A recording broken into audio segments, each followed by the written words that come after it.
Hello and welcome to Dublin Zoo. My name is Kelly and I'm a teacher in the Discovery and Learning team. Now you may have noticed I look a little bit different today. How do I look different? Oh yes, I'm wearing my elephant ears today because we're going to see our group or herd of Asian elephants. No, I've done the wrong thing. I've got the wrong ears on. These are African elephant ears. They're very, very large, much larger than the size of their face. So, since we're coming to see Asian elephants today, I need the right ears on. That is so much better. So they have smaller ears than African elephants because they're a smaller elephant overall. They live in the rainforests in Asia in the wild. But just behind us, we also have our family group or herd that live at Dublin Zoo too. Let's take a look at them.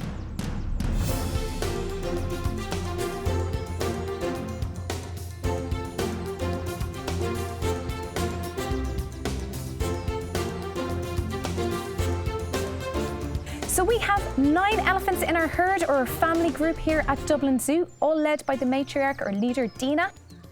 She's 35 years old. Dina is the matriarch or the leader of the group. Did you know that elephants use their feet as well as their ears to hear sounds? They can use sounds that travel through the ground over long distances, and they can hear each other, pick up those sounds in their feet. Those sounds travel all the way to their ears and they can understand the message that was sent. So, elephants have large ears and they help them communicate. They can listen to each other in lots of different ways. And we also use our ears as humans to communicate. We listen to each other when we talk about our feelings, our thoughts and our ideas. So we're going to learn all about communication in elephants today.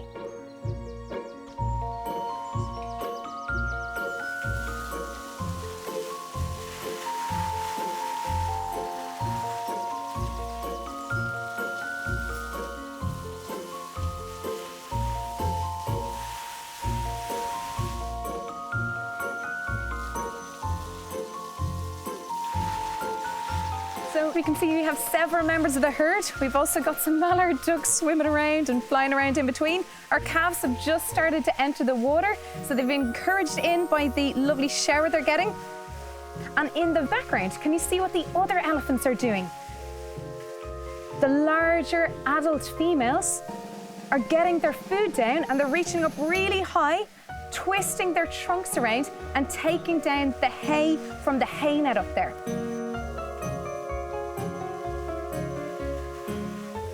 Think of why we put their food up so high and hard for them to get. Well done. That keeps them really, really active. It makes them use their minds, but it also gets them physically working really hard for that. So they have to stretch up really high and get that lovely tasty food. Meanwhile, all our calves are in the water having a nice play around.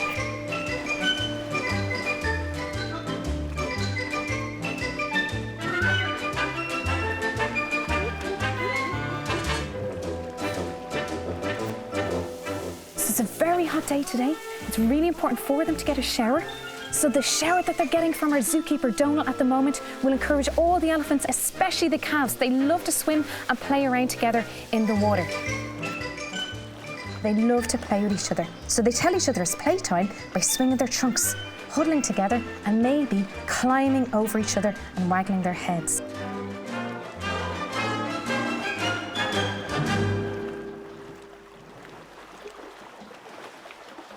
So, communication is really, really important to keep everyone happy and healthy. And they look out for each other and stay in contact with each other all the time, just like you can do with your family and friends.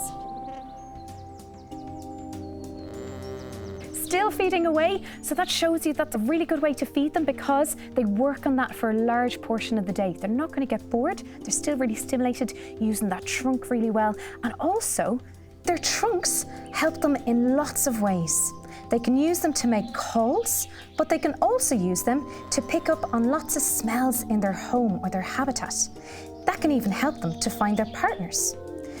They have much better sense of smell than me or you or even dogs. The other thing that their trunks help them to do is to check in on each other. So they can reach out with their trunks and gently pat each other. And all these things that they do with their trunks help them check in on each other. They help them reassure and comfort and stay in contact with each other and be happy.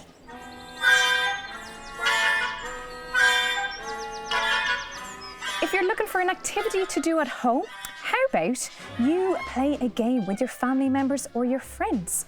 All you need is a pen or pencil, a piece of paper, somebody to play with, and your imagination.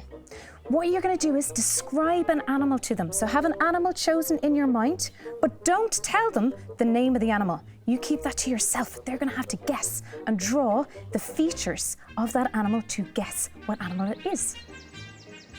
So if I said the animal that I'm thinking of has a tail, has some hair, but not too much, has a long nose that's actually part of its upper lip and is called a trunk, which animal would you draw and think I'm talking about? Well done if you guessed an elephant. Just like the Asian elephants we've come to see here today. So if you want some more inspiration on animals and their features, you can always check out our animal encyclopedia on our website, and you can even catch up on our elephants on our webcam. We've learned all about communication today and how elephants stay in contact and look after each other all the time. So please continue to do that for each other too.